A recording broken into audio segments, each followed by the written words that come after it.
Boa noite, amigos e amigas.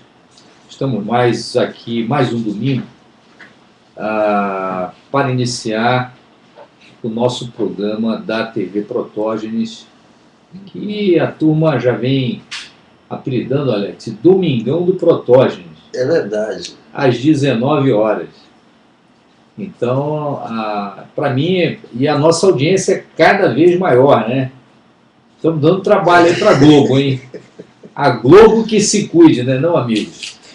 E a nossa pauta de hoje já é uma pauta, já estava previsto aqui, o Alex me entregou uma pauta, que é: haverá CPI da Petrobras e como vai ficar o vice-presidente da Câmara, o deputado André Vargas, depois das gravações publicadas hoje na revista Veja. Outra pauta que é: a Justiça absolve Kia e Dua Lipa do caso MSI. Não sei se vocês se recordam, eu fui quem investiguei e prendi Boris Berezovski, e isso no ano de 2006, e o que é fato é que a justiça brasileira funcionou, absolveu todo mundo. Então, não é novidade, porque se fez justiça, né? Quer dizer, não adianta nós, na Polícia Federal, pegarmos qualquer figurão desse com a boca na botija, que logo, logo vem a justiça brasileira e faz justiça, né? Muito embora tenha ali evidências de indícios de materialidade, de autoria e materialidade, no inquérito ao qual nós investigamos, indícios de crime financeiro, fraudes, mas, enfim, teve aí essa decisão que está aí para os internautas comentar. O fim da privataria tucana. Que fim deu a privataria tucana? Onde é que está essa CPI que eu coletei assinatura? 206 assinaturas. E aonde foi parar essa CPI que o Marco Maia sentou em cima durante os 2 anos? Essa CPI foi uma CPI originária do livro Amaury Ribeiro Júnior, do jornalista Amaury Ribeiro Júnior, que falava a privataria tucana. E depois o atual presidente Henrique Eduardo Alves me deu uma decisão arquivando a CPI, que eu vou recorrer. Estive em Bragança Paulista, também, numa festa agora na cidade. Nesse final de semana que está ocorrendo a festa, o prefeito Fernão Dias me recebeu de braços abertos, assim como eu estive também no Hospital São Francisco de Assis, Hospital Universitário de Bragança Paulista, juntamente com o secretário adjunto Wilson Polara, eis que anunciou, em razão da minha solicitação, a ampliação do hospital nos serviços hospitalares e, de imediato, a ampliação em mais 22 leitos. Então, é um hospital estruturante ali naquela região. A DS de Campinas, a Márcia, nossa diretora queridíssima, compareceu a este evento. Dentre outros que compareceram, o deputado estadual Trícoli e também o deputado estadual Edmir Chedid.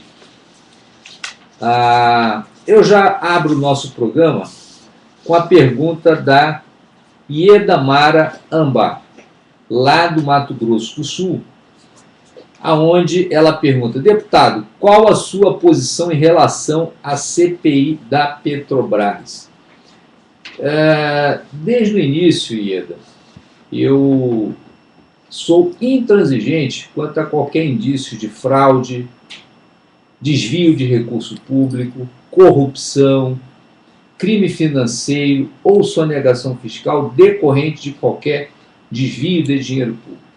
Eu sou o deputado federal que mais propus comissão de investigação dentro da Câmara dos Deputados. Dentre tantos pedidos de CPI, desde CPI da Globo, CPI da privataria tucana, CPI do príncipe da privataria. Só uma CPI dessa que prosperou, que foi a CPI do Cachoeira. E aquilo tudo quase se volta contra mim, porque tentaram caçar o nosso mandato dado pelo povo brasileiro, dado por vocês aqui, principalmente em especial os nossos eleitores de São Paulo, que ora nos está assistindo. O que é fato, Ieda, é que eu assinei logo de imediato o primeiro pedido de CPI. E depois o governo também propôs um outro pedido de CPI, ou seja, hoje já totalizamos 4 pedidos de CPIs que tramitam na Câmara e no Senado. Tem 2 no Senado e 2 na Câmara. Eu assinei os 2, para não ter dúvida que eu sou favorável a qualquer leniência que venha alguns ficar durante esse processo muito grave, envolvendo a maior empresa petrolífera, a única empresa petrolífera brasileira que registre-se há muitos anos, desde a década de 50, ela vem sendo dilapidada, ao ponto de nós termos hoje mais de 70% de capital privado. Isso iniciado na época de Fernando Henrique Cardoso, do PSDB, e tendo a manutenção, aliás, agora durante o governo do PT. Mas a gravidade da situação não é generalizada, ou seja, não significa que todos os funcionários da Petrobras são corruptos, não. São alguns diretores que estão dentro da cúpula da Petrobras que ajudaram a dilapidar este patrimônio, evidentemente com indício de algum envolvimento político.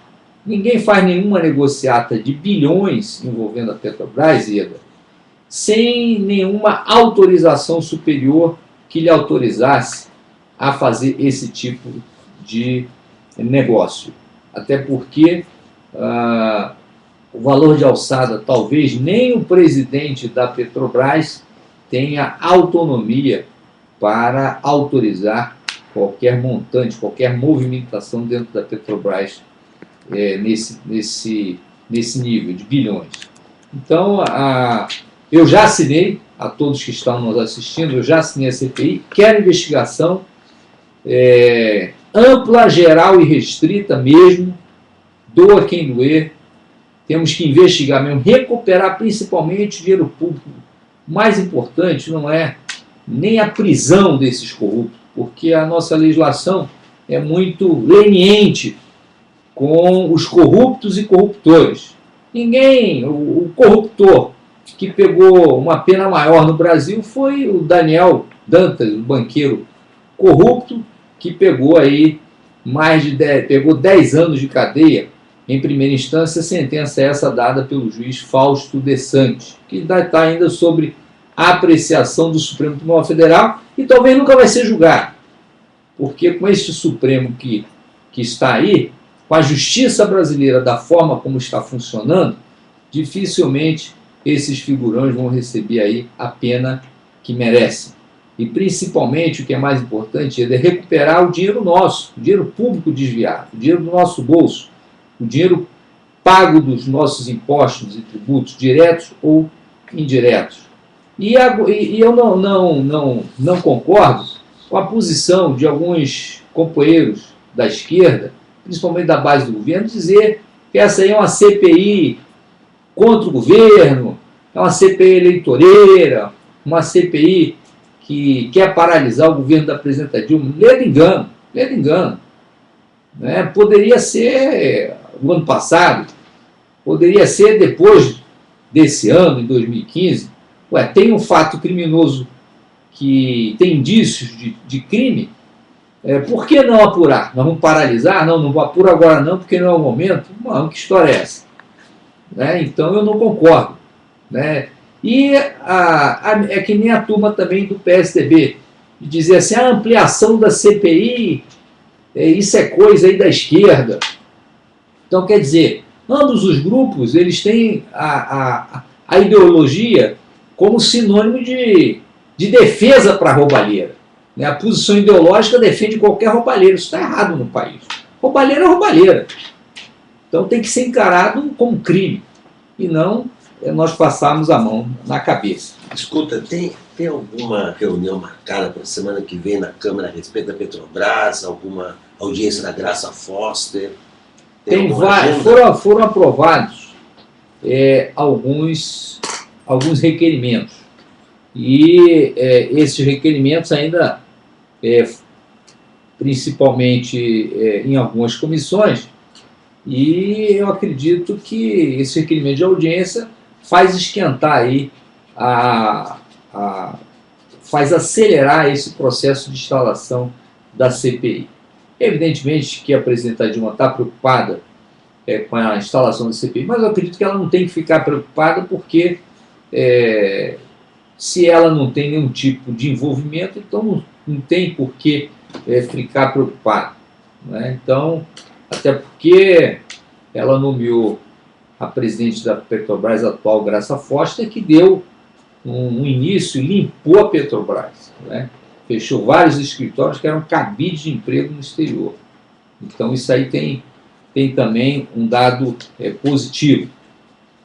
Mas vamos ver, desenrolar. Nós vamos exigir que se instale a Petrobras, mas antes de instalar a Petrobras, a CPI da Petrobras, ou da Petrobras, né, porque Fernando Henrique Cardoso queria até mudar o nome da Petrobras para Petrobras.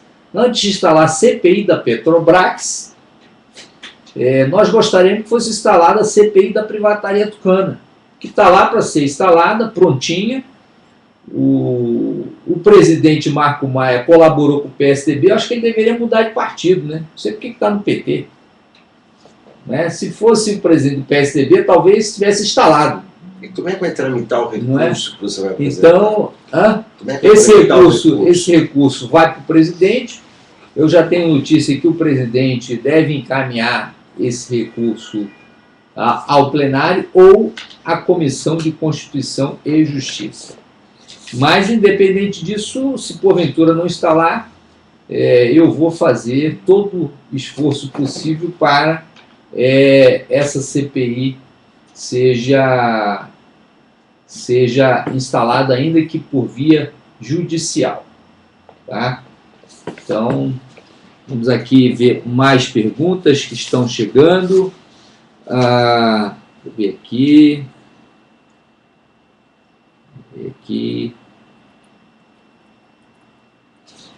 Tem muitas perguntas aqui já. Estou aqui vendo aqui. Será que está...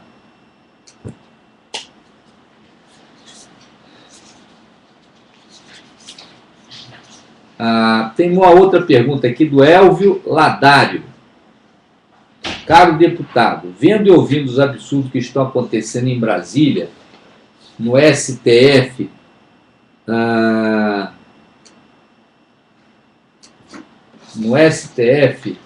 na Papur e na Vara de Execuções Criminais, gostaria de saber se existem leis que também punam os magistrados que estão fazendo da toga uma plataforma qualquer. Se há indício de desvio de conduta no Congresso, os deputados ou senadores logo investigam e caçam ou não. E o Poder Executivo ocorre o mesmo. E no Poder Judiciário não se pode fazer nada. Se não existe leis, porque não pode ser feitas urgente. Obrigado pela oportunidade. É o Elvio Ladário, lá de Santos. Meu caro e prezado Elvio, realmente você tocou num ponto muito importante. Nós, lá no Congresso Nacional, nessa legislatura, qualquer parlamentar que se envolva aí em algum desvio de conduta, que fira a ética ou a moral, o decoro parlamentar, a Câmara dos Deputados é intransigente, o Senado Federal também, para a punição com a devida cassação desses mandatos, restando ao Poder Judiciário há outra punição, ou seja, na esfera judiciária. Eu posso lhe afirmar, por exemplo, o ex-senador Demóstenes Torres, hoje procurador de justiça no estado de Goiás, ele foi cassado por ferir o decoro parlamentar, foi punido exemplarmente dentro do parlamento brasileiro, com a cassação do seu mandato, com os indícios que tinha uma relação estreita dele com o contraventor Carlinhos Cachoeira. Já o processo dele dentro da justiça brasileira está tramitando até hoje, ele está trabalhando. Ele é procurador de justiça. Então, né, se não existe nada contra ele, se ele é inocente, então que absolva logo o procurador de justiça. Agora, se ele é culpado, por que procrastinar esse processo, ficar demorando tanto tempo para depois vir lá na frente uma absolvição pela prescrição, pela falta de prova, como aconteceu nesse caso aqui do Kia Jaraboquian e do Alípio do MSI. E que até se o Berezovski tivesse vivo hoje, estaria absolvido. Onde ele está rindo, né? De orelha a orelha. É isso. Então, essa é a justiça do Brasil. Né? Foi condenado o Boris Berezovski lá na Rússia por vários crimes graves, por desviar dinheiro da Rússia, e aqui no Brasil ele é inocente. Por isso é que quando eu prendi ele no dia, ele falou assim: nossa, o Brasil é o melhor país do mundo, né?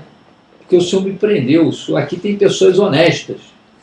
Tem pessoas honestas. Mas tem pessoas aqui também que permitem o meu livre trânsito aqui e pessoas desonestas. Eu gostaria de morar aqui, não é? Porque ele via aqui todo um ambiente, toda uma ambiência, quando ele passou por aqui, a permitir ele a fazer os seus negócios. Então, nesta semana, houve aí a absolvição do Kia, né? Jaraboquian. Escuta, falando A absolvição do STF. Do Kia e do Alípio. O seu...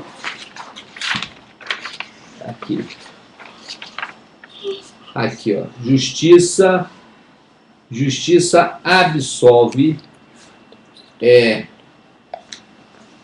Aqui. Justiça absolve absolveu todo mundo, todos os acusados, né? Após pedido do Ministério Público. Quer dizer, foi o procurador da República, Silvio Martins, que é um procurador até respeitado, não sei qual entendimento que o colega Silvio Martins utilizou para poder absolver, né? Inclusive absolveu os acusados, o presidente, o senhor Alberto do Alípio, que não posso nem falar, né, que ele desviou dinheiro do Corinthians, né? Não desviou mais. Tanto é que ele perdeu as eleições, né, no esporte do Corinthians. Na época, houve uma movimentação suspeita que eu identifiquei de mais de 60 milhões, de reais. Desviado. Mais de 60 milhões de reais. Os corintianos que estão me assistindo devem ficar horrorizados com esse negócio. Então, tá aí. E agora, o Paulo Angione, Nojan Bedrucci, que era o parceiro do Kia Jaraboquian, e o Kia, ao que consta, já está aqui no Brasil fazendo negócio, já está no Corinthians, já visitou inclusive o estádio do Corinthians. Sim. Já visitou o estádio do Corinthians. Com certeza ele vai voltar com seus negócios no Clube Corinthians. Ele está negociando um name rights do estádio. Exatamente. Está por trás aí, né? Então, graças à justiça brasileira. A justiça brasileira. Então, Elvio, realmente é lamentável nós termos o Poder Judiciário funcionando dessa maneira. É vergonhoso isso, porque já está passando da hora a reforma do Judiciário brasileiro. Então fala-se muito bem em reforma política, mas eu acho que antes de vir a reforma política, tem que vir a reforma do judiciário brasileiro. Né? Então isso, eu gostei muito há semanas atrás, da entrevista do jovem ministro do Supremo Tribunal Federal, Dias Toffoli, que foi advogado do PT e hoje é ministro do Supremo Tribunal Federal e vai ser o xerife dessas eleições, vai ser o presidente do Tribunal Superior Eleitoral. A posição dele foi bem clara, dizendo que é necessária uma reforma política, de uma maneira geral, e que a democracia foi privatizada. Estava havendo financiamento da democracia. Então, que esse sentimento do ministro Dias Toffoli seja ampliado para dentro do judiciário brasileiro também. Então, se há um financiamento da democracia, há um financiamento do judiciário brasileiro, né, com sentença, com venda de sentença, venda de liminares, venda de absolvições, né? Então isso é muito grave, né? Então eu investiguei esse grupo e constatei autoria e materialidade. Tinha sim indícios de lavagem de dinheiro, indícios de evasão de divisa. O contrato do Tevez era vergonhoso, o contrato da compra do Carlito Tevez, assim como do Mascherano também. Era vergonhoso o contrato. Se pegar esse contrato, primeiro que a contratação do Tevez, o contrato que o Corinthians fez, né, o contrato que o Corinthians fez com o clube argentino, né, o nosso clube argentino lá da Bombonera, o Boca Juniors, foi um contrato pago lá fora, recebido lá fora, pelo Corinthians. Isso é evasão de divisa. E esse contrato estava dentro da investigação. Como é que todo mundo é absolvido agora? E quem assinou? Do Alípio, naturalmente. Sim, o senhor do Alípio que assinou isso. Nézi Cury era testemunha que acabou falecendo. Então isso é uma vergonha. Eu estou envergonhado com essa absolvição. Eu estou envergonhado. E não dá nem para se falar em recurso, porque o próprio Ministério Público foi que pediu a absolvição. Geralmente acusa, né? Ele pediu absolvição. O Ministério Público Federal pediu absolvição. Então eu não sei para onde. Era outra instituição também que vem a cada dia que passa, né, cada vez se degradando, é o Ministério Público. Cada dia que passa, ao invés de se tornar uma instituição forte, isenta, importante dentro do processo democrático, hoje essa instituição ela está aprisionada em razão de posicionamentos muito esquisitos, para não dizer outra coisa, muito esquisito. Posicionamento realmente em alguns processos é extremamente esquisito, para não falar outra coisa. Aí fica na cabeça dos telespectadores. O processo OHC mesmo do banqueiro condenado Daniel Dantas, lá no STJ, no Superior Tribunal de Justiça, que acabou pela maioria de votos, anulando o processo da Satyagraha, que hoje está no Supremo Tribunal Federal, que é uma vergonha. O Supremo tem que anular essa sentença do Superior Tribunal de Justiça, primeiro que o relator era suspeito. O relator, um desembargador convocado do Tribunal de Justiça do Rio de Janeiro, ministro da STJ, com relações indiretas com o banqueiro Daniel Dantas, né? Adilson Vieira Macabu. Segundo, que o procurador teve também um parecer que beneficiou o Daniel Dantas.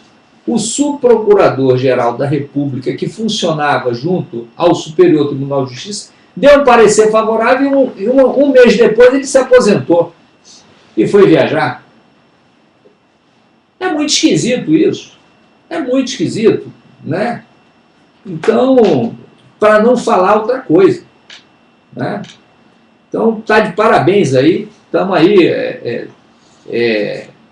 O Corinthians, de novo, está aí. Está ameaçado, o próprio Corinthians ameaçado de novo de ser aí um clube que venha a receber alguns investimentos suspeitos.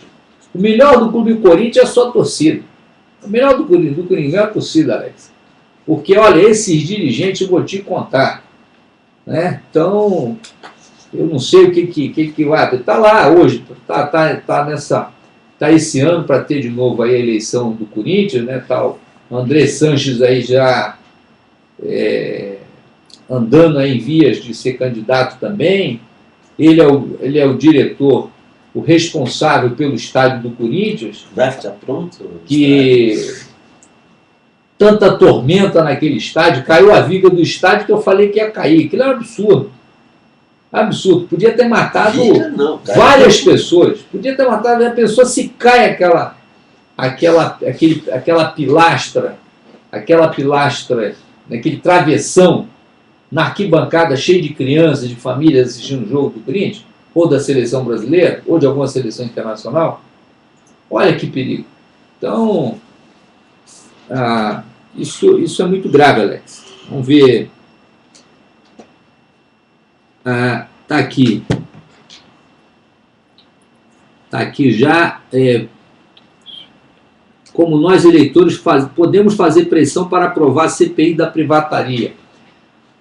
Amigos, se vocês puderem enviem e-mail para todos os deputados federais, os 513 deputados na Câmara dos Deputados, 512, porque 513 é comigo. Comigo não precisa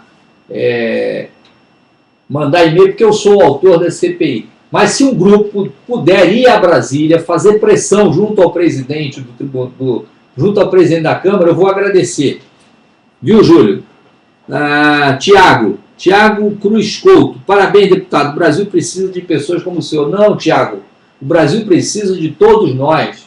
Esse mandato é de vocês. Eu sou deputado federal porque vocês votaram em mim, porque vocês acreditaram nesse mandato e porque eu exerço o mandato com transparência. Por isso que todo domingo, às 7 horas da noite, eu venho aqui me encontrar com vocês para prestar conta e falar sobre o que está acontecendo durante a semana na Câmara. Eu utilizo o Twitter, está aqui, né? Utilizo o Twitter, utilizo o Facebook e utilizo esse programa todo domingo às 7 horas da noite com vocês, de 7 às 8. Tá?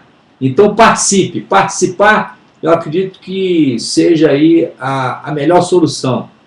Tiago. O Rony de Freitas Costa. Amigo, boa noite. O que você fará para coibir as fraudes nas urnas eletrônicas? Eu sou vítima dessas possíveis fraudes nas urnas eletrônicas. Ô Rony, se você pegar o meu mapa eleitoral, você vai ter várias cidades que eu tive um voto. Olha que coisa maluca. Um voto. Cidades onde eu fiz vários eventos, fiz palestras, que só os organizadores davam mais de 50 pessoas na época. Fora os familiares. Como é que naquela cidade eu pude ter apenas um voto? Então, Rony, realmente é preocupante. Na época da eleição, eu falei com o ministro Lewandowski, que era o presidente do Tribunal Superior Eleitoral. O ministro até, eu comentei esse fato com ele na Câmara, logo no início do mandato, que ele compareceu lá a participar de uma audiência pública e de alguns eventos na Câmara. E ele apenas disse, olha, deputado, a eleição já passada, então, mas o senhor fique à vontade para poder fazer a representação no Tribunal Superior Eleitoral, mas o ministro não, ele se sentiu surpreso com o que eu disse para ele, mas eu não vi ali muita chance de prosperar algum processo que viesse apurar aí as fraudes nas urnas eletrônicas. E nessa eleição vai ter muita fraude. A possibilidade de ter fraude é muito grande, porque é uma eleição atípica. A eleição que nós vamos ter apenas 45 dias, Rony. A eleição ela vai começar no dia 12 de julho, né? Campanha. Praticamente a campanha ela começa no dia 12 de julho e vai até o dia 4 de outubro, né? Até outubro. Então, só que no dia 12 de julho, aliás, dia 12 de julho não, no dia 1º de julho. Dia 1º de julho. Só que a Copa do Mundo começa no dia 12 de junho. Nós vamos ter 30 dias de Copa do Mundo, 12 de junho a 12 de julho. Então ninguém vai falar em campanha eleitoral, vai iniciar a campanha oficialmente no dia 1º de julho. Se alguém for fazer a campanha eleitoral, vai até bater, o eleitor vai bater nesse candidato, vai destruir o seu material de campanha, porque vai estar todo mundo naquele clima de Copa do Mundo, muitas manifestações vão acontecer, muito quebra-quebra vai acontecer, e a Copa do Mundo diz assim, nós vamos fazer uma belíssima Copa, vamos fazer uma Copa bonita, né? Todo mundo tem esse pensamento positivo, como eu tenho também, mas nós temos que também, Rony, nos ater à realidade que o país vive hoje, né? Então é muita fraude, é muito roubo, é muita corrupção, é muita leniência da classe política, é um judiciário que não funciona, é um judiciário da impunidade, a justiça da impunidade. Como é que pode estar aqui a justiça absolver Kia, do Alibe, todo mundo do caso MSI Corinthians? Que coisa mais absurda isso, mais absurda. E os fundamentos da absolvição é de que não encontraram prova suficiente, quer dizer, prova tinha, mas as provas não eram suficientes. E sabe o que também é absurdo? Né? A imprensa aceitar esse tipo de resolução sem discutir. Sem discutir. A imprensa aceita. A imprensa aceitou. Né? A imprensa aceitou. Está aqui, ó. Contestação, a sentença foi do juiz da 6ª Vara Criminal, que era a 6ª Vara, que o titular era o doutor Fausto de Santos. Era o doutor Fausto de Santos, que tiraram. O doutor Fausto de Santos praticamente foi expulso dessa 6ª Vara Criminal, que é uma vara especializada em combate ao crime organizado e crime financeiro. E está lá o juiz Marcelo Costernaro Cavalli, que não considerou haver indícios de lavagem de dinheiro e formação de quadrilha, crimes dos quais já foram acusados pela Polícia Federal. Não existe lavagem de dinheiro. Quer dizer, não existe lavagem de dinheiro. Quer dizer, o contrato do TEV... Então, gente, está aberto aí, pela Justiça Brasileira, nós podemos fazer contrato internacional lá fora sem declarar no imposto de renda, porque não é lavagem, não é nada, nem evasão de divisa, não é crime nenhum. Deixou de ser crime pela Justiça Brasileira. Tá? O que se verificou aqui, aí diz na sentença, o que se verificou na prática foi apenas a atuação de cada um dos acusados com seus papéis sociais com a finalidade de realizar os investimentos. Que investimento? Esse dinheiro não teve registro, esse dinheiro não teve origem, Justiça Brasileira. Justiça Brasileira, esse dinheiro não teve origem. Quer dizer, não teve delito de quadrilha, não teve. Ninguém se conhecia, ninguém se consertou para objetivamente... Era cheque assim, o Paulo Angione assinava cheque em branco, que eram preenchidos posteriormente pelos integrantes da formação de quadrilha, que nós constatamos os indícios naquele. Isso está lá no depoimento, mas enfim. Então, Rony, é necessário que se haja aí uma reforma do judiciário para nós falarmos, para tratarmos de alguma coisa sobre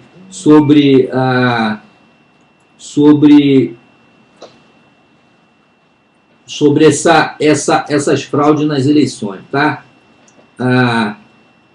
O Agenor Bernard, parabéns, sou seu fã. Boa noite, Agenor. Parabéns você que está nos assistindo. Antônio Filho, Protógio, a pressão geopolítica é notória nos altos círculos do poder. Realmente, há uma pressão muito grande. Olha, eu estava, Antônio, revendo aqui algumas passagens internacionais de Fernando Henrique Cardoso e do próprio Lula. O Lula seguiu a sua trajetória com mais elogios do que críticas do capital internacional, e isso até eu encaro com muita desconfiança. E também o Fernando Henrique, nas suas viagens internacionais, levou várias broncas de várias autoridades monetárias. Dizem que ele é o pai do real, que salvou o Brasil. Mas, pois bem, eu fui encontrar uma reunião de cúpula, que estava a Inglaterra, o primeiro-ministro, Tony Blair, estava o Bill Clinton, e o Fernando Henrique recebeu uma chamada daquela cúpula na época, porque o Brasil estava de uma forma incontrolável. A própria Polícia Federal mesmo naquela época vivia momentos tormentosos, sem investimentos nenhum, não tinha investimento nenhum. Os salários eram muito pequenos, muito aviltantes, não tinha equipamento, não tinha nem gasolina, nós botávamos gasolina do próprio bolso. Então, realmente, esse problema da geopolítica é notório. O Florencio, em 74, a ditadura militar censurou notícias sobre epidemia mortal de meningite. Havia uma censura, né, da ditadura militar. Hoje há outro tipo de censura. A censura hoje há uma mutação. Quando querem calar alguém, começam a colocar o poder judiciário para calar essa voz da verdade. Eu mesmo sou vítima dessa perseguição dentro do poder judiciário. Eu sou alvo aí eu creio que de 9 ações no Supremo Tribunal Federal. Já estou acumulando 9 ações, Alex. Dessas 9 ações, os internautas que estão nos assistindo, acredito que umas 7 são de crimes contra a honra. Porque eu falo a verdade, que eu falo que o sujeito está roubando, eu falo que o sujeito é corrupto. Eu tenho que falar, não, que todo mundo é boazinho, não tem ninguém corrupto. Olha, gente, aqui, nesse caso do MSI Corinthians, realmente, não houve corrupção, não teve nada, não tem evasão de vida, não tem lavagem de dinheiro. A justiça considerou que são inocentes. Agora a gente tem que falar que é inocente. Não podemos falar que é ladrão, tem que falar que é inocente, né? São todos inocentes. Então, a gente temos que... A justiça brasileira está amordaçando a verdade nesse país. A justiça brasileira está amordaçando a verdade nesse país. Isto é uma vergonha.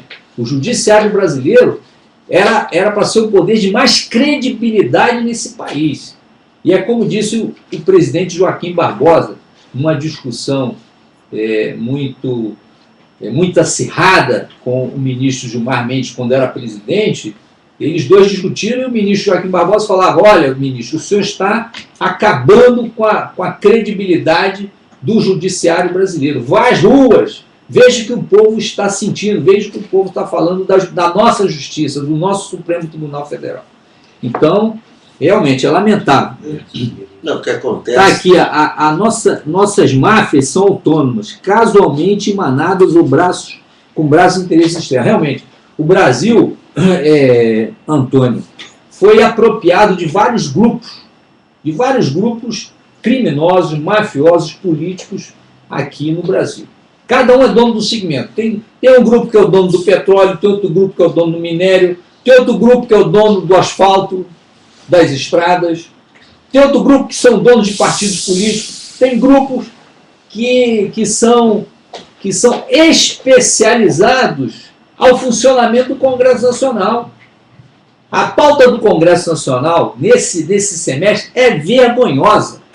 É vergonhosa. Tinha que ter uma pauta de combate à corrupção, de aumentar os crimes, a pena dos crimes para corruptos e corruptores, 30 anos de cadeia. Está lá o meu projeto, que é o projeto de vocês, é o projeto PL 21 de 2011. 30 anos de cadeia para corrupto e corruptor. Sabe onde está esse projeto? Engavetado. Engavetado, Alex. Então, não se tem nada, só se tem projeto de interesse de corporações. Isso é uma vergonha. Isso é uma vergonha. Tá? A Rede Globo já pagou o que deve ao fisco? Não pagou não, meu amigo. Não pagou, Florencio. E essa CPI não vai sair, está parada essa CPI. Também é outra CPI que está lá engavetada, não vai sair nada. Tá? Dizem que existe corrupção na imprensa. Será que pode ser verdade? Olha, ô Florencio, eu descobri um financiamento para alguns jornalistas do banqueiro corrupto Daniel Dantas. Né? Isso durante a Operação Satyagraha. Não posso nem falar muito mais, porque daqui a pouco eu vou acumular uns 100 processos de crime contra a honra. Eu tenho que dizer que o bandido Daniel Dantas, corrupto, ele é bonzinho, ele é inocente, viu, gente? Já já vai ter uma sentença dessa.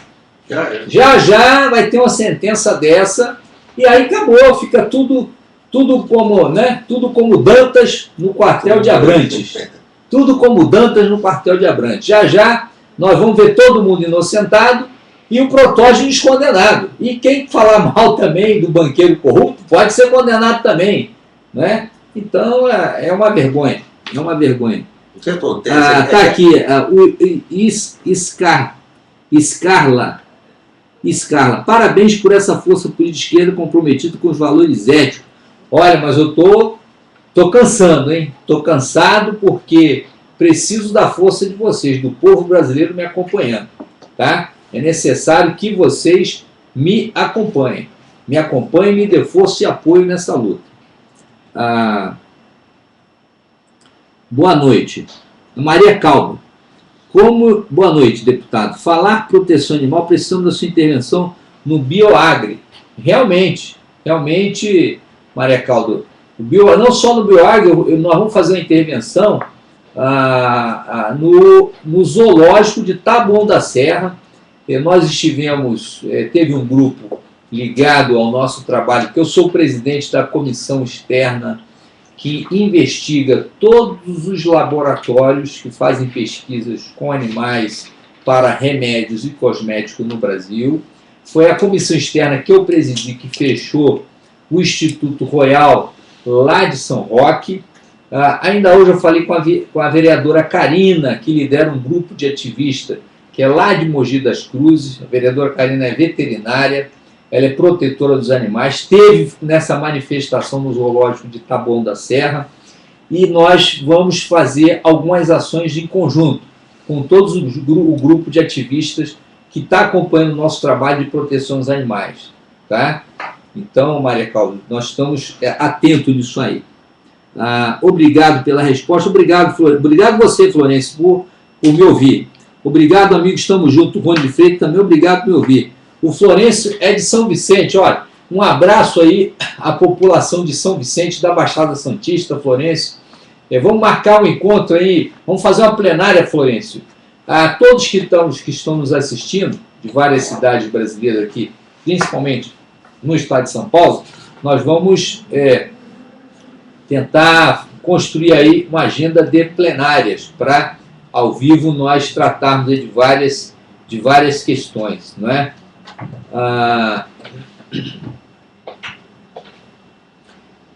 E aqui, Humberto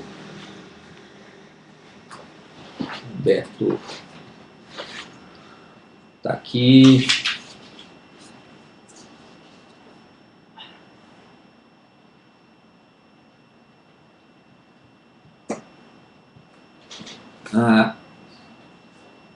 A Karina, está aqui, ó, Karina Pereira. No zoológico de Taboão da Serra, principalmente, o seu apoio contra qualquer pesquisa que se une. Realmente, eu sou, viu, Karina? Eu sou presidente da comissão externa que investiga os institutos de pesquisas utilizando animais no Brasil. Estive com o representante do CONSER em nosso gabinete lá na Câmara. Eu já demonstrei para o presidente do CONSER que eu sou contra o uso de animais em qualquer pesquisa de cosméticos ou remédios. Ele também é um pesquisador e ele é de um segmento que faz um tipo de pesquisa que não usa animais. Ele está procurando métodos alternativos para que se tenha resultado na elaboração de remédios e cosméticos, viu, Karina? Então, nós estamos juntos. A Karina é uma grande vereadora de Mogi das Cruzes, é uma das maiores ativistas no estado de São Paulo na proteção aos animais. E vamos fazer outro movimento lá, viu, Karina? Precisamos ir lá de novo. A Maria Calvo, assim como eu te apoio, gostaria de ver o seu apoio aos jornalistas que estão sendo calados. Então, houve aí a Maria Calvo, ela fala do caso da jornalista Sherazade, que ela sofreu aí algum tipo de representação na Procuradoria da República, Procuradoria-Geral da República, que mandou abrir uma investigação para essa jornalista. Sobre essa jornalista Sherazade, sobre aquele caso em que ela foi publicamente defender as pessoas que amarraram aqueles criminosos, né? O garoto, aquele negro, aquele delinquente lá no Rio de Janeiro, e outros que estão sendo amarrados. Olha, Maria, eu tenho muita preocupação com esse tipo de situação ocorrendo no Brasil. Não ocorreu só no Rio de Janeiro, São Paulo ocorreu também, Mato Grosso também ocorreu, vem ocorrendo em várias cidades brasileiras. Tem cidades até que nem a grande imprensa nem noticia. E uma coisa que me deixa muito preocupado, que fatos semelhantes a esse estão ocorrendo na Argentina, que já perdeu-se o controle da segurança pública na Argentina. E as pessoas estão fazendo justiça com as próprias mãos. Isso aí é prenúncio de um descontrole muito grande por parte do Estado. Aqui no Brasil, o Estado não pode perder o controle. Já perdeu. O Estado já perdeu. Agora, não podemos praticamente largar de mão, porque isso é muito grave. Tá? A segurança pública é muito grave. O Florencio diz, o PIG existe partido da imprensa golpista? Essa expressão, inclusive, o Paulo Henrique Amorim, nosso jornalista Paulo Henrique Amorim, utiliza muito essa expressão. Essa expressão foi cunhada pelo um jornalista pernambucano, que é deputado federal, ele que cunhou o partido da imprensa golpista. Existe sim, existe sim. Então, nós estamos atentos quanto a isso. Eu estou aqui tentando localizar, vou localizar aqui que vai haver um evento de proteção dos animais no estado de São Paulo. Eu recebi aqui o convite, vou tentar localizar aqui para vocês aqui, Humberto, cadê? Aqui.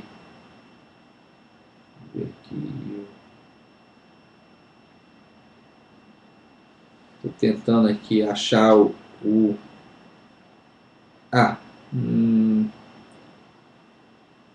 convite para... Não é esse aqui. A gente comunica depois. Eu vou comunicar depois na minha página. É sobre um evento que vai ter um encontro de todos os ativistas de proteção dos animais, um evento muito bonito, muito bacana, para discutir o direito dos animais.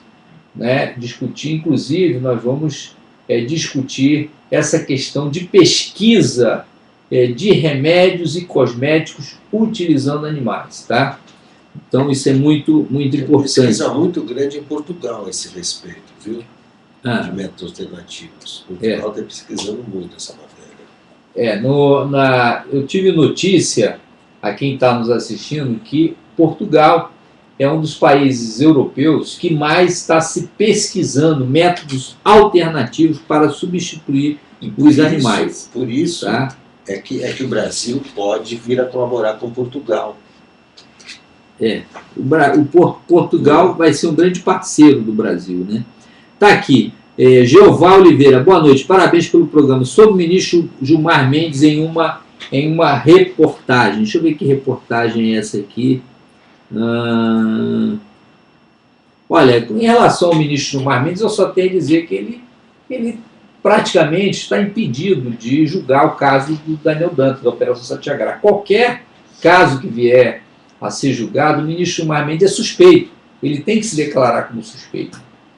Mas depois do que ocorreu, no caso da Ação 470, que condenou lá o deputado João Paulo Cunha, condenou José Disseu, condenou o Genuíno, condenou entre outras pessoas, o Gilmar Mendes votou e não aconteceu nada, então tudo pode esperar. Ele não poderia votar, porque ele participou de todo aquele processo de privatização na época do presidente Fernando Henrique Cardoso. Ele era advogado-geral da União, não podia participar.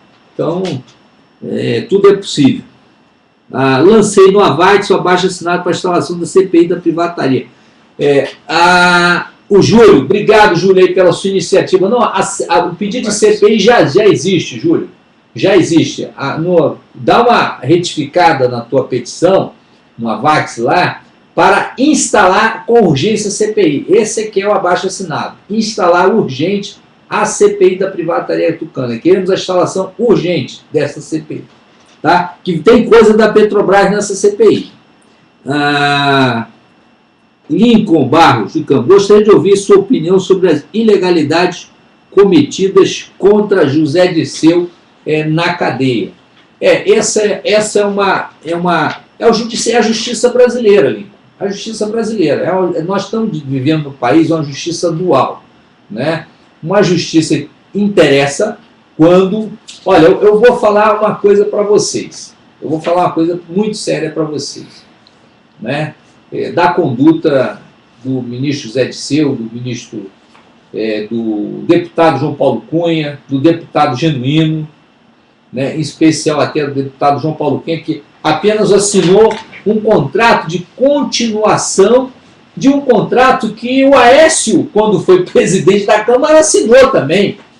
O Aécio Neves assinou, que é hoje candidato, pré-candidato a presidente da República, gente. Então, a justiça tem que ser igual para todos, né? Não pode ser uma justiça dual, né? Se o senador Aécio assinou na época, no caso lá da empresa do Marco Valério, me parece é o que falam, né? Que ele assinou, mas eu não vi a assinatura do senador Aécio, confesso a vocês que eu não vi. Acredito que o senador Aécio, quando assinou qualquer documento na Câmara, ele tomou cuidado de ter os assessores, os procuradores, para falar, isso é legal. É a mesma equipe técnica que o João Paulo Cunha tinha na época. Mas por que essa equipe técnica deu ok para o Aécio Neves assinar qualquer documento da Câmara, né, e até mesmo do próprio vice-presidente Michel Temer, que foi outro presidente da Câmara também, quando chega agora ele foi punido, né? Então, mas se houve irregularidades, a lei tem que ser igual para todos. Agora, Alex, e a quem está nos assistindo, está aqui, ó, a Justiça Brasileira absolveu todos do caso do MSI Corinthians. Foram 64 milhões, meu amigo, 64 milhões de dólares. É muito dinheiro. É muito dinheiro. Né? O João Paulo Cunha está lá por conta de um cheque, por conta de um cheque de 50 mil reais. Ué, a justiça não vale para 50 mil, por que não vale para 60 milhões? Ué, que justiça é essa? Quando é de 60 milhões, todo mundo é absolvido. Quando é 50 mil reais, porque é político, tem que ir para a cadeia. Não é isso? No caso do ministro José Disseu, não tinha nada, nenhum documento assinado por ele. Não, o pior é que não estão deixando que ele trabalhe. Não tem documento. Ele foi condenado no regime semi-aberto. Já é condenado, gente. Já está condenado por corrupção. Já está condenado. Se trata de um preso condenado agora. A lei tem que ser igual para todo mundo. 4 meses. Quer dizer, você tem dezembro, janeiro, fevereiro, março, abril. 5 meses. 5 meses não teve progressão de regime para trabalhar. Alegando um telefonema de celular dentro do presídio. Não é a lei da execução. Quer dizer, o PCC usa telefone para cima e para baixo. E esse aqui tem que ser investigado pelo Joaquim Barbosa. Então, realmente está muito difícil. Muito difícil. Está aqui o presidente... Opa, é muita pergunta, várias perguntas aqui. Já falei aqui para o Lincoln, dos abusos. A Karina. Como deputada, Karina Perigo, como deputado vê a questão dos abusos nos trens da CPTM? Ô Karina, esse negócio da acochada no trem, acochada não é só no trem não, no metrô. Tem acochada no trem, no metrô, acochada no ônibus. Então isso é absurdo, né? Isso é falta mesmo de educação. Primeiro você tem que ter educação, né? A pessoa que quer satisfazer seus estímulos, seus instintos sexuais dentro do transporte público, pegando uma mulher indefesa, pegando uma mocinha indefesa, ou até mesmo uma senhora, tem até pessoas idosas, Alex. O Alex está aqui assim, está apavorado, tem pessoas idosas sendo acochadas dentro do trem, do metrô e no ônibus. Isso é um absurdo, né? Então a gente tem que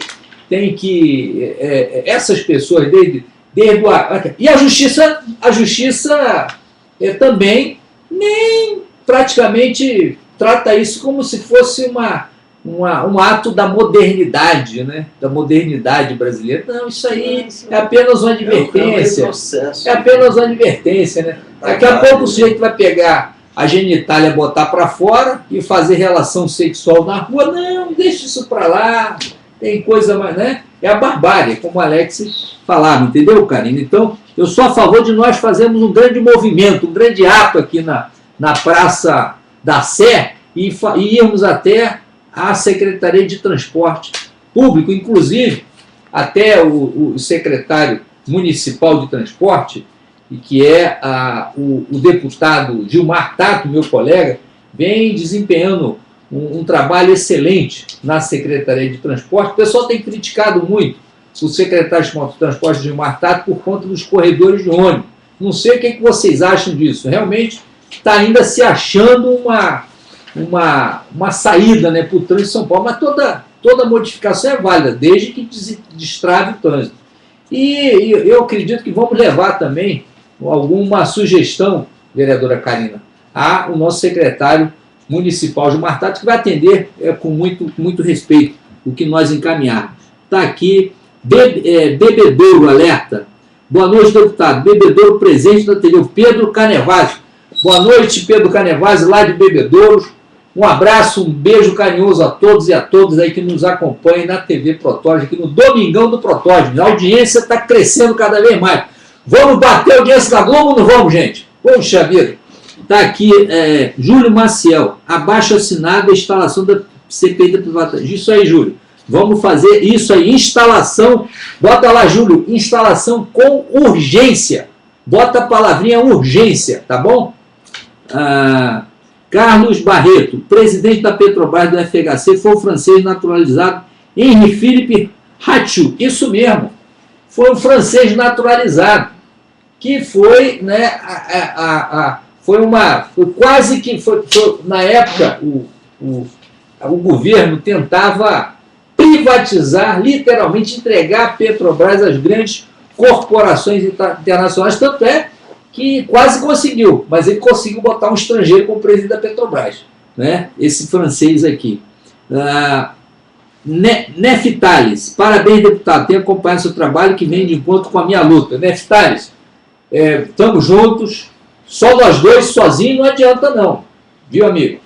Temos que pegar todo mundo da sua cidade, do colégio onde você estuda, da universidade onde você estuda, os seus parentes, amigos, para nós caminharmos juntos. A luta é nossa, tanto é que eu estou aqui nessa TV alternativa por falta de espaço na TV convencional. Porque na TV convencional sofre a censura exposta mesmo. Né? Não, na TV convencional não tem o diálogo. É um monólogo. Não tem o diálogo aberto. Aqui é o diálogo. É o diálogo. Aqui é mais democrático. Pessoas, né? Joaquim Barbosa tem medo da imprensa? Olha, o Joaquim Barbosa, o Florencio lá, de Vicente Carvalho, não, o Joaquim Barbosa está desempenhando o papel dele, ele já cumpriu aquela parte que cabia a ele de julgar o mensalão do PT. Não foi possível julgar o mensalão tucano, porque o Supremo entendeu que o mensalão tucano tinha que ser julgado pela Justiça Mineira, e vai se fazer justiça, hein? Vai se fazer justiça porque, infelizmente, vai prescrever o mensalão tucano. Escutem o que eu estou falando na data de hoje. Quer dizer, é justiça dual. Né? Para o caso lá do deputado Donadon, o Supremo, mesmo o deputado renunciado, o Supremo manteve o processo dele para ser julgado no Supremo Tribunal Federal. No caso do senador e deputado Azeredo, que foi ex-governador de Minas Gerais, ele renunciou e o Supremo julgou e foi remetido para Minas Gerais. Contra o voto de quem? Do presidente Joaquim Barbosa. Votou contra. O ministro Joaquim Barbosa votou contra. Votou certo. Porque se havia precedente no Supremo. Né? No caso mesmo, no caso do mensalão do PT, tinha gente ali que já não tinha mais foro privilegiado, como o José Disseu não tinha. Não é isso? Não, só 3 então, não tinham foro privilegiado. O Delúbio não tinha, e o resto ninguém tinha. Só tinha 3 com foro privilegiado lá, que era o João Paulo Cunha, Genuíno, o Pedro Henri e tinha também o Janene, que já morreu. Tinha o Janene que faleceu, e mais o do PR, e que vem a ser Valdemar da Costa Neto. Então, o resto era tudo, mas não se separou o processo. Não se separou o processo e julgou todo mundo, né? Então, 2 pesos e 2 medidas.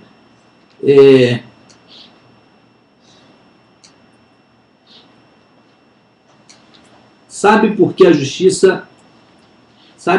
justiça trata assim? É porque as mulheres deles não andam... Realmente, Maria Cabo. Maria Cabo disse que as mulheres acochadas no trem e no ônibus e no metrô são acochadas porque as mulheres desses governantes não andam nos trens. As mulheres desses políticos não andam no trem. É isso mesmo, Maria Cabo.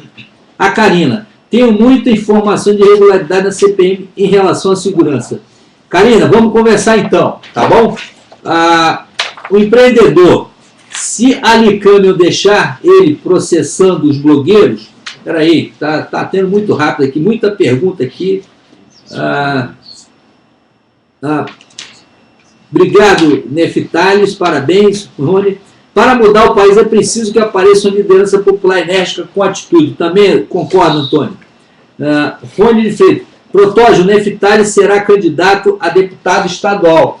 Então, é pré-candidato a deputado estadual Neftales. Eu convido para vir o nosso programa aqui debater. Assim como a Karina também, já falei com a Karina deve vir aqui no próximo domingo debater no caso da proteção dos animais. Tá?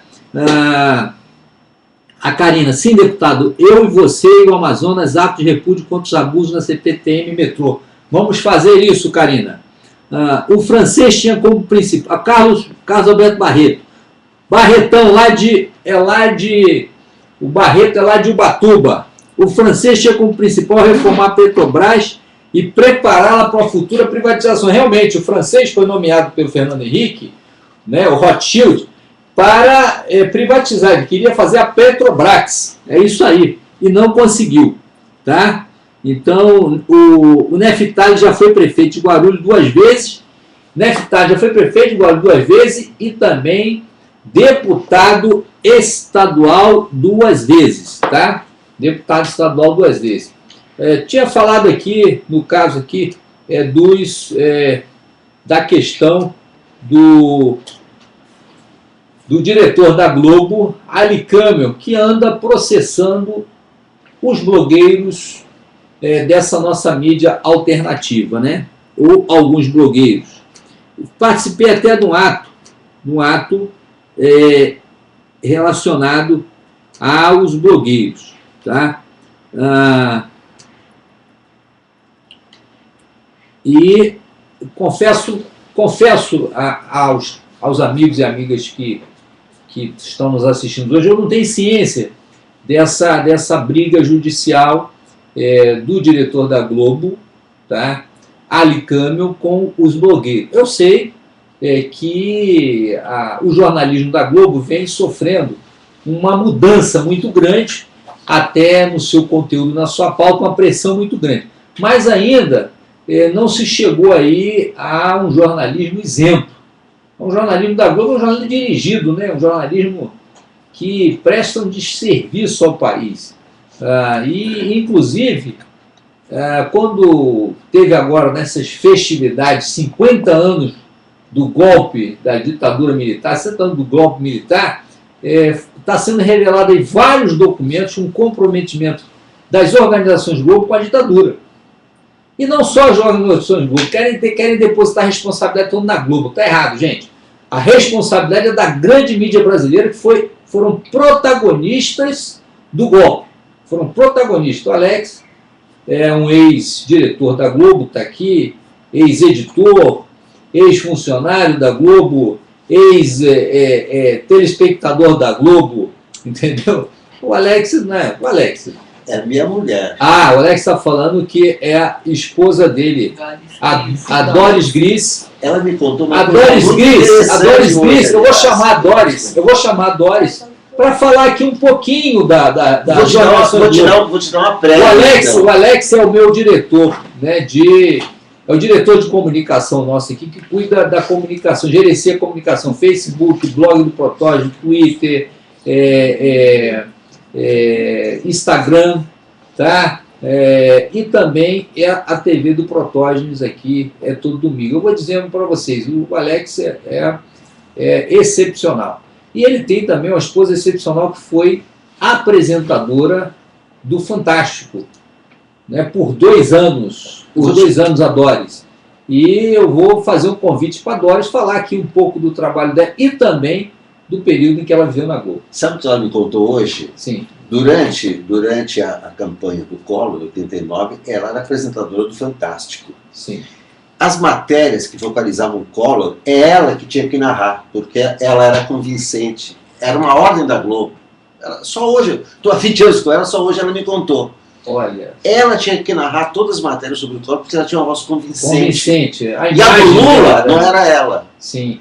Entendeu? Ao contrário do que acontecia no Jornal de Vanguarda, onde ela tinha trabalhado antes na Bandeirantes. Sim. Que eram a favor do Lula, então ela era escalada para fazer as narrações de matérias do Lula. Então a coisa não acontece só na hora do debate. É uma orientação que a Globo fornece durante toda a campanha. Sim. O Alex está dizendo aqui um fato importante, que lá no encontro de blogueiros nós falávamos com um ex-editor da Globo e também estava presente lá o Azenha, que foi jornalista da Globo, e falava de toda uma problemática interna nos editoriais e nos conteúdos do jornalismo, que os próprios jornalistas já se sentiam um tanto quanto desrespeitados, porque eles tinham que produzir algo que não era verdade, algo manipulado dentro do jornalismo. E aquilo criou, porque eram jornalistas de vanguarda, jovens jornalistas que queriam mudar o Brasil.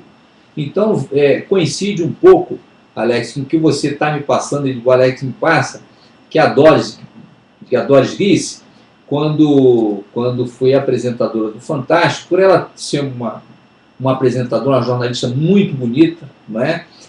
Muito inteligente, que tinha assim, um poder de convencimento muito grande, por ela ter esse poder de convencimento com os telespectadores, ela era escalada para narrar todas as matérias referentes ao ex-presidente Collor quando estava em campanha naquela eleição. E as matérias do candidato, que era o presidente Lula, né, que era o ex-presidente Lula na época também, candidato, não era ela que fazia, era um outro jornalista de segunda, vamos dizer assim, era um outro jornalista que não tinha muito poder de convencimento, né? Então, era exclusiva do Collor, né? Então, era diferente, né? Por exemplo, você tem os jornalistas âncora, né, que convencem, que formam opinião, não é isso? O Arnaldo Jabor faz lá os comentários, aquele cara que é um jornalista que emite opinião e que convence boa parte da opinião pública, né? Alguns não, mas boa parte convence a grande massa, e o que é fato é que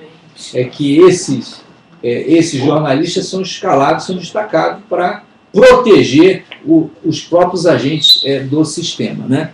Então, imagine, está aqui o Carlos Alberto falando, imagine se o Serra tivesse eleito, assumido a presidência, né?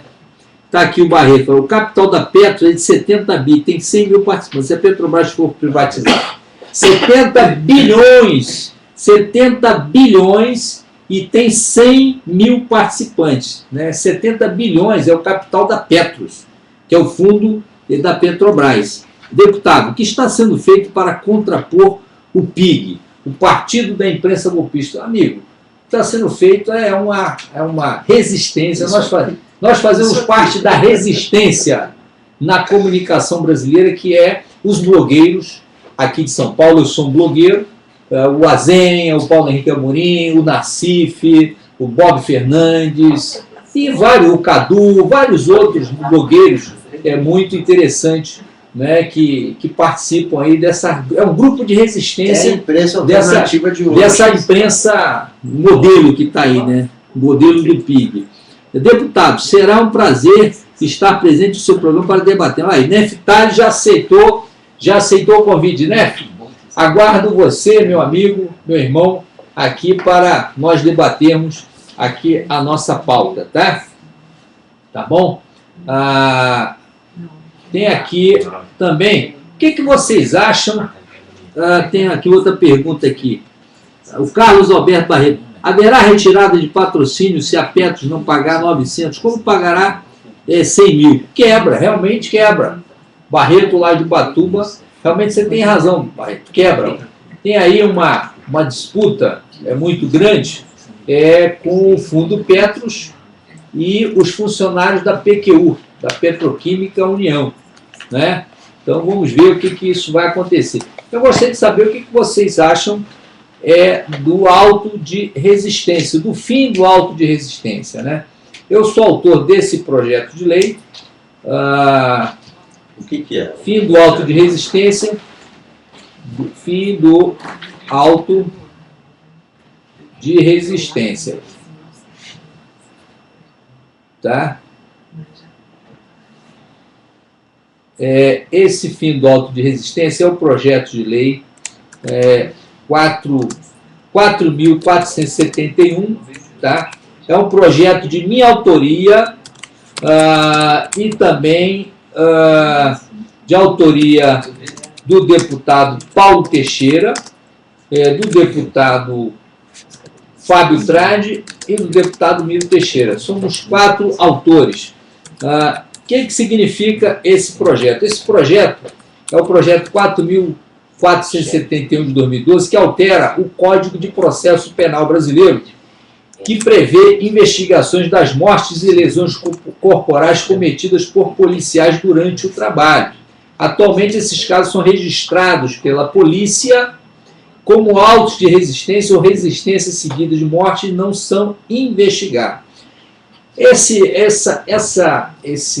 instrumento foi criado na época da ditadura militar, era uma medida administrativa para legitimar a repressão policial à época, ou seja, para matar aqueles inimigos do sistema. Era uma ordem, você tinha uma autorização para matar.